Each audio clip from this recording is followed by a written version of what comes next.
Welcome back to The Explainer. Today we're tackling something really incredible. We are going to explain the core concepts found within the Shema. If you want to understand the true sources of authority in Judaism, this is it. This text is absolutely the beating heart of the faith. But we aren't just going to sit here and read an ancient document like a textbook, right? Instead, we're going to look at exactly how these ancient words literally transform into living, breathing, daily practices for millions of people. It's like watching a philosophy turn into a physical reality right before your eyes. I'm super excited about this one, so let's just jump right in. Okay, let's start with the most powerful, foundational statement in the text itself. Hear, O Israel, the Lord our God, the Lord is one. Wow. This single sentence, it completely sets the theological stage for absolutely everything we're about to unpack today. It's not just an intro, it's the ultimate declaration. Right out of the gate, it establishes that we are dealing with a singular, unified God. And the text immediately demands that you love this God with all your heart, your soul, and your strength. That's our baseline. Moving right along to Section 1, the core of the Shema, a daily blueprint. So the thing is, this text doesn't just hang out in the clouds of high-level abstract theology. We are shifting from the concept of God in heaven to a very real, practical, daily blueprint for living here on earth. The absolutely crucial point here is establishing the nature of God as singular. There is only one God, and honestly, as simple as that statement sounds, it's the engine of the entire faith.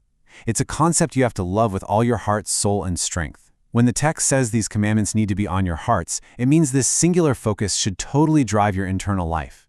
It's the core concept that triggers all the physical actions we're going to look at next. Now, what's really fascinating here is the continuous rhythm this outlines. The source text shows us the Shema is a daily prayer meant to be said morning and night. But look at the specific scenarios listed here. You talk about these commandments when you sit at home, when you walk along the road, when you lie down, and when you get up. Plus, you're supposed to impress them on your children and teach whoever you meet. Actually, think about that for a second. This completely proves the Shema isn't just some passing thought you have during a weekend service. No way. It's a continuous, unbreakable cycle from the second you wake up until you go to sleep, actively passed down through the generations. All right, Section 2, Worship and Religious Dress, bringing the text to the body. Let's see how this builds from an abstract concept into very real physical actions for prayer and worship. This is where the text literally leaps off the page and onto the person. It gives this incredibly specific instruction. Tie them as symbols on your hands and bind them on your foreheads. Think about how striking that is. It's taking the literal commandments of the Shema and telling the follower to physically attach them to their body. And this leads us straight into the critical importance of religious dress within Judaism. This brilliantly shows how an ancient text becomes a physical artifact. To pull off that highly specific command we just saw, we look at items worn for worship, specifically the tefillin.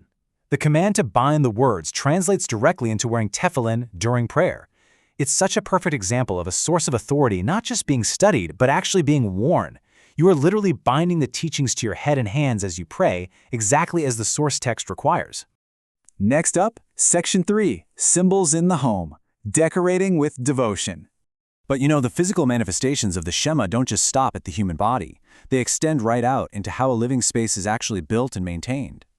Going back to the primary text, we find another super literal command.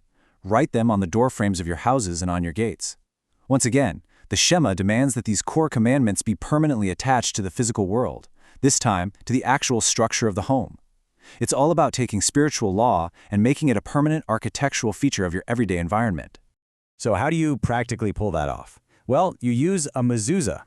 These are items placed physically on the doorframes of a home to fulfill the Shema's direct command. By placing the text on the entrances and exits of the house, you're forced to interact with it every single day.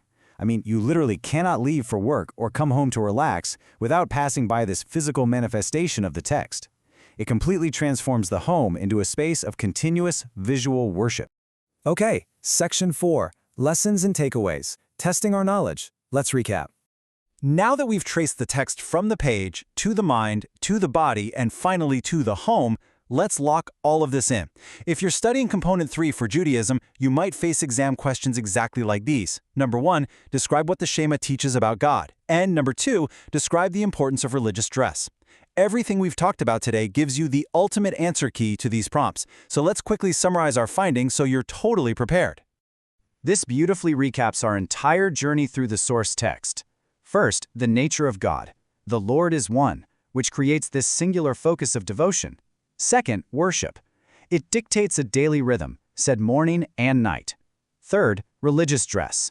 We see the crucial importance of wearing tefillin when praying to fulfill the command to physically bind the words. Fourth, home items. Ensuring you have a mezuzah on your door frames to write the words on your gates. And finally, education. The absolute imperative to impress these commandments on children to keep the whole cycle going.